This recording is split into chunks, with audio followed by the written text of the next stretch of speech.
মানুষের পাশে মানুষের সাথে আমরা আছি এই বাংলাতে।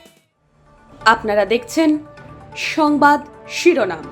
দেখলেন তো অনেক কিছু, এবার দেখুন নতুন কিছু। তৃণমূল আর বিজেপিকে নিয়ে মানুষ আর অশান্তি চায় না। সন্দেশখালীতে যে ঘটনা ঘটেছে সেটা নিয়েও রাজনীতি করা হচ্ছে। সন্দেশখালীর মানুষ বোকা নয়।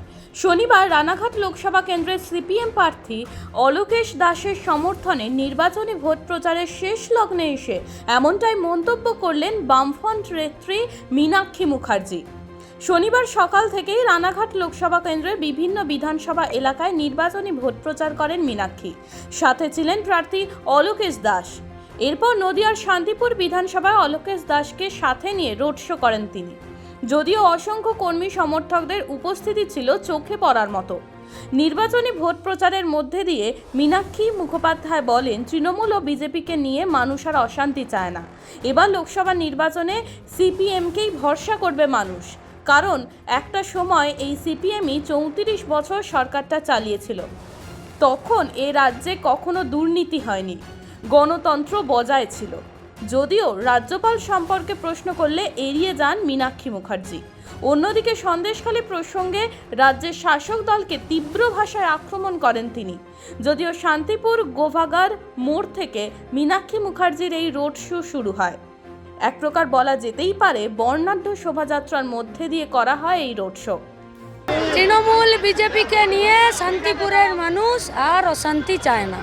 তারা শান্তি চায়, কাস্তে হাতুড়ি তারার পক্ষে থাকতে চায় এবং দুবারের পরীক্ষিত সাংসদ যারা পার্লামেন্টে পাড়ার কথা পার্লামেন্টে বলার হক রাখে, ধক রাখে এবং অধিকার নিজেরা নিজেদের দাবিতে জিতে নিয়ে আসতে পারে, সেই অলোকেশ দাসকেই তারা পার্লামেন্ট। কারণ মানুষ চাকরি চায়, বেঁচে থাকতে চায়, দুর্নীতি চায় না, নিজের দেশে নাগরিক হয়ে বাঁচতে চায়, তাই ভোট দেবে। আরেকটা প্রশ্ন রাখবো, ইতিমধ্যে রানাঘাট লোকসভা কেন্দ্র কিন্তু পাখির চোখ করেছে শাসক বিরোধী দুই শিবিরে। তার মানে পরিষ্কার বোঝা যাচ্ছে যে পায়ের নিচের জমি সরে গেছে।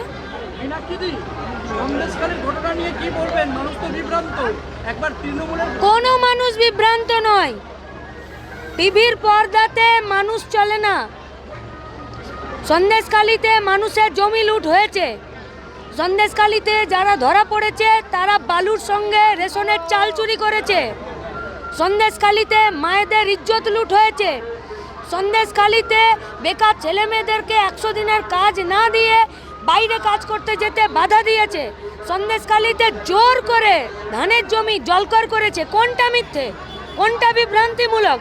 যেটা টিভির পর্দায় ওরা চালাতে চাইছে সেটা বিভ্রান্তিমূলক। পশ্চিমবঙ্গের মানুষ এত বোকা নয়। এটা তেভাগার আন্দোলন, এটা বর্গার আন্দোলন, এটা স্বাধীনতা আন্দোলনের মাটি। মানুষ যোগ্য জবাব দেবে, কিচ্ছু বলার নেই।